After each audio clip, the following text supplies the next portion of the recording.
Good morning, dear students. Now, one more organelle of the cell is plastids. Let us see where does it occur. That means where it is found. Plastids are found only in plants and in some photosynthetic protists. Photosynthetic protists, that means in some organisms of the Protista group which undergoes photosynthesis process. That means in which organisms some amount of chlorophyll are present.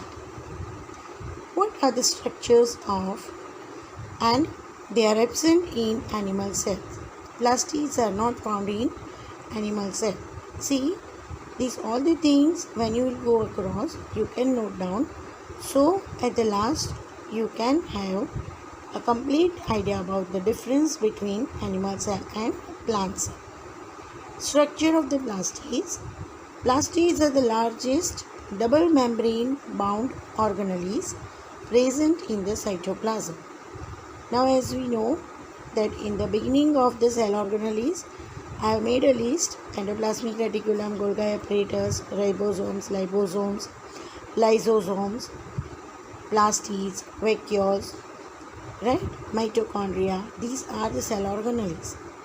And out of all these organelles which are present in cytoplasm, plastids are the largest, having double membrane bounded, that is enclosed organelle. Like mitochondria, plastids are also semi-autonomous cell organelles. That means as mitochondria have their own DNA, in the same way plastids also have their own DNA material. So semi-autonomous, some of the functions it does automatically in plastids like mitochondria. Plastids possess their own genetic material. Genetic material, that means a material, as in the earlier videos I have told, a material which carries the further generations symbols, further generations hierarchies into the next generation. That is called genetic material. That means from the parent cell to the daughter cell, some symbolical representation is carried out by this material. They are the genetic material. So plastids possess their own genetic material and ribosomes. So they can synthesize their own proteins. As they have their own ribosomes, that means they are responsible to synthesize, to manufacture, to modify their proteins, which are responsible for their growth also.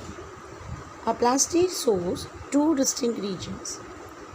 When the organelle plastid is observed under the electron microscope, then two distinct that means different, two different regions were seen. One is the grana and the another is the stroma. What is grana is mentioned over here. Grana are stacks of membrane bound. Now you know what is stacks. I have explained in Golgi apparatus. Something which is kept one over the other is a pile is called a stack. Thappo karvano, right? Thappo, that means not a playing hide and seek, but to make a pile one over the other, एक के ऊपर एक जो चीज़ें रखते हैं उसको stacks बोलते हैं, टप्पा लगाते हैं. So it is a stacks of membrane bound flattened, flat, that means which is completely on the surface, right? So it is membrane bound, flattened, discoid sacs. Discoid, that means a sac, that means a bag-like structure which is kept in a sac and flattened. Discoid, it means not rough here and there, but in a flattened manner, containing chlorophyll molecules, in which chlorophyll molecules are present. Chlorophyll molecules are responsible for the production of food by the process of photosynthesis. This is a process which you know since your younger class is 3rd, 4th standard, right? And the homogeneous mixture, some gel-like fluid, is called a matrix. That homogeneous matrix is in grana, which is embedded, that is called stroma. Homogeneous matrix in which grana are embedded, that means a whole plastis contains a gel-like fluid matrix in which grana are embedded. That means they are just kept as a decorator. So here is the structure, you can see. I will show you the structure here. Later on I have drawn it. And throughout the cell, as cytoplasm is there, in the same way in the plastid, stroma is present, and in that stroma granas are embedded, granas are kept. Now there are different types of plastics. Depending on the presence or absence of pigments, plastids are classified into 3 types. Pigments are again those substances which gives the color or which makes the things decolorize. So plastids are of 3 types on the basis of pigments: leucoplast, chromoplast, and chloroplast. Leuco means white. So the plastids which are colorless and are termed as having only white color, that means colorless. So leucoplast, white color giving plastids. They are colorless plastids as they do not have any pigment. They serve as the site, that means they are the place for storage of starch, lipids and proteins. Starch are white in color, and when you see your mother cutting the pieces of potato, she used to put pieces into the water. In the beginning you see that water is transparent, then slowly the water becomes little dirty, or it becomes little different in color. I can't say color, but it looks little dirty only. That means, and when the potatoes are slowly taken away from that water, and slowly the water level is strained out, at the bottom if you will see a white powder like structure is settled down. That is the starch. So starch are white in color. Even the amount of lipids, that is fat molecules and protein molecules, they are also transparent white, and they are because they are present in the leucoplast. It is a site for the storage of this thing. They are usually found in storage tubers, endosperm and cotyledons.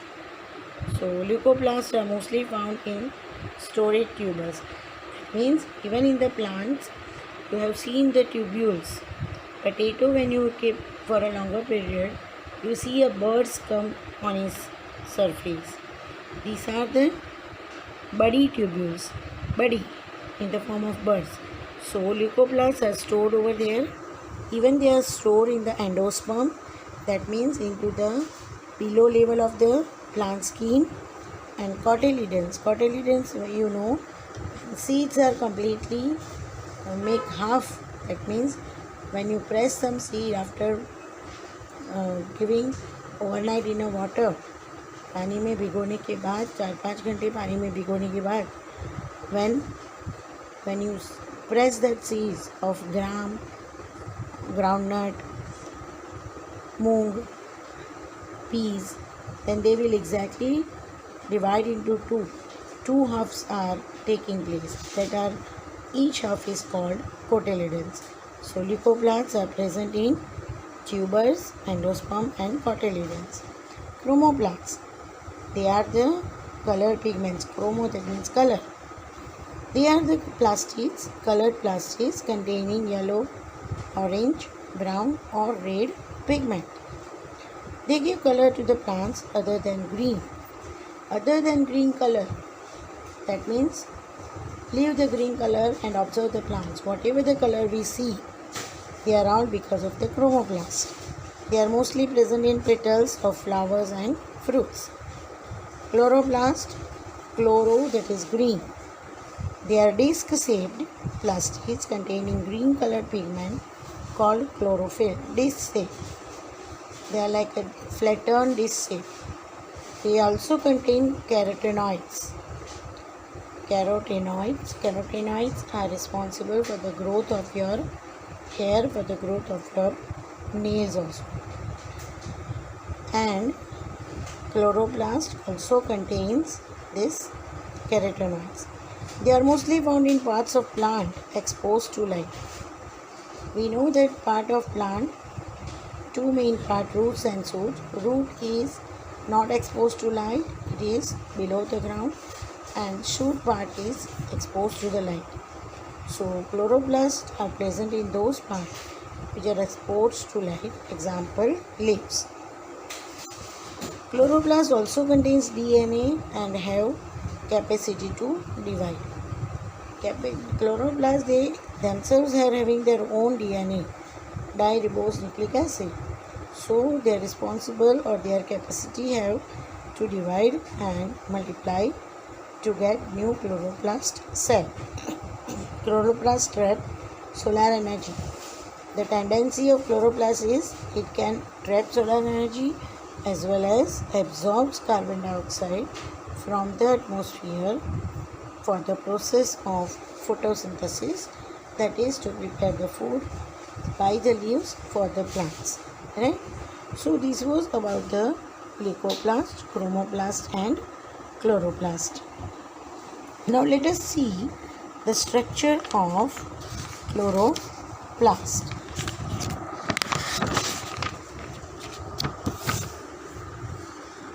Structure of chloroplast.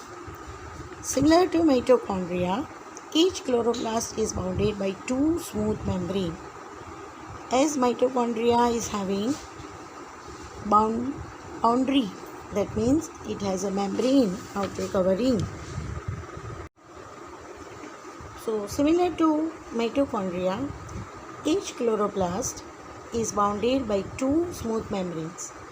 As mitochondria is having two membranes, here also chloroplast is also having two membranes. One is outer membrane and the another is inner membrane. Each chloroplast has two distinct regions. As plastids has two distinct regions, grana and stroma, chloroplast, that means each individual plast, they also have two regions, grana and stroma. Once again, what is grana? The singular of grana is granum and the plural is grana. Grana are stacks of membrane-bound flattened sacs called lamellae, which are packed in piles. See, stacks, that means piles, which are packed in piles and are also named as thylakoids. And these grana, when they stack one over the other, then that stacked grana are called lamellae. And lamellae, which are packed in piles, lamellae, when they are packed in organally as a pile, then they are named as thylakoids. Or in other words, we can say the grouped thylakoids are lamellae. Let us see here the structure. See, can you see this? Ring-like structures. Individual rings, they are the thylakoids, right? And you see the pile stacked one over the other, that means kept flattened one over the other, and a pile are made. This stacked pile is called granum. Individual, each singular is granum. All together, this granum, these are all granum. So all together they are grana, and they are internally connected. See, each one is connected to each other. You can see here this middle darker line shows us that they are interconnected to each other. Everyone is, so I have made that lines little darkened like this. So here also it is connected, here also it is connected, but it is not exactly seen when it is connected here. Here also it is connected, see, right? So these are thylakoids. See here, I have shown individual are thylakoids. When thylakoids are stacked one over the other, then each this pile is called granum, and all piles together are called grana.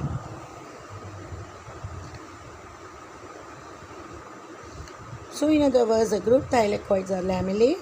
The thylakoids are main structure and function unit of chloroplast. This single, as I showed, a disc-like single pieces, thylakoids. They are the main structure and function unit of chloroplast, and they are embedded in the matrix stroma. As I told, gel-like material. All material which is here, other than this piles, this all portion, they are called matrix stroma, and thylakoids are present in it.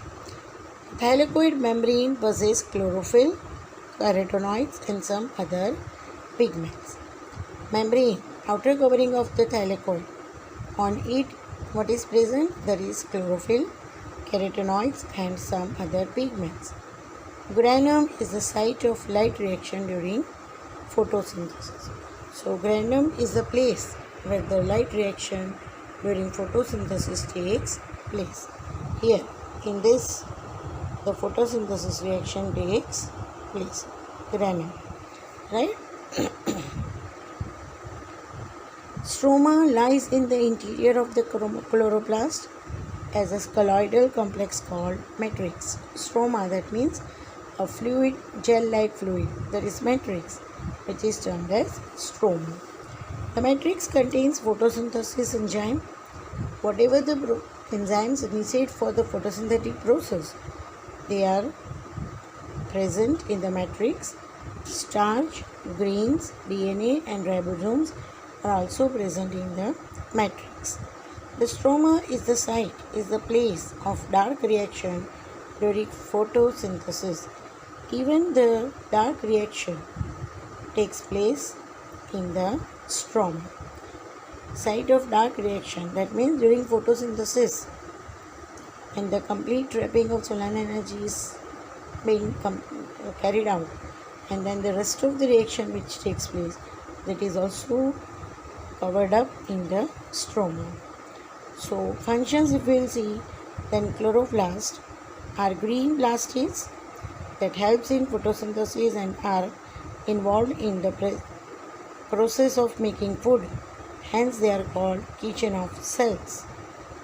Chromoplast, as they are colorful, so they are giving and they are responsible for giving the different colors to the flowers and fruits of the plant. We see colorful flowers, we see colorful fruits.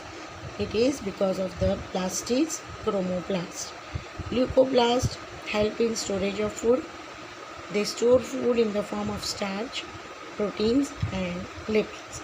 So these are the three plastids present in the plants, and they have the responsibility of their own work. Now let us once see the structure again. This structure is the three-dimensional structure of chloroplast. You can see this simple single disc which is seen here. They are the thylakoids, and thylakoids, when arranged in a pile by stacking them one over the other, each thylakoids are stacked one over the other and a pile are made, and these piles, individual piles, are called grana, and all these piles together are called grana. This portion background which we see as a white, it is the gel-like fluid stroma, that means the matrix. This is the outer plasma membrane. Here we can see the internal structure of the chloroplast. This thylakoid we can see internally here. See, this is the granum. Each disc-like pattern structure is the thylakoids. This is the inner membrane. This is the outer membrane, as I explained in the video, double membrane. This is the starch, because chloroplast also functions as the storing of starch. These are the lipids and these are the ribosomes. So starch is stored here, fat is stored over here, and protein is stored also here. And this is the DNA. As mitochondria, plastids do have their own DNA, right? So this is the internal structure of chloroplast, and this is the three-dimensional structure of chloroplast. So this is how the presence of blasts in the plant help plants to get different colors, to store starch, to store pigment, to store protein, to store fat, as well as in the process of photosynthesis and getting the colors of flowers and fruits. Right? Now only the vacuoles, centrioles are left, which we will do in our next video. By the time, thank you.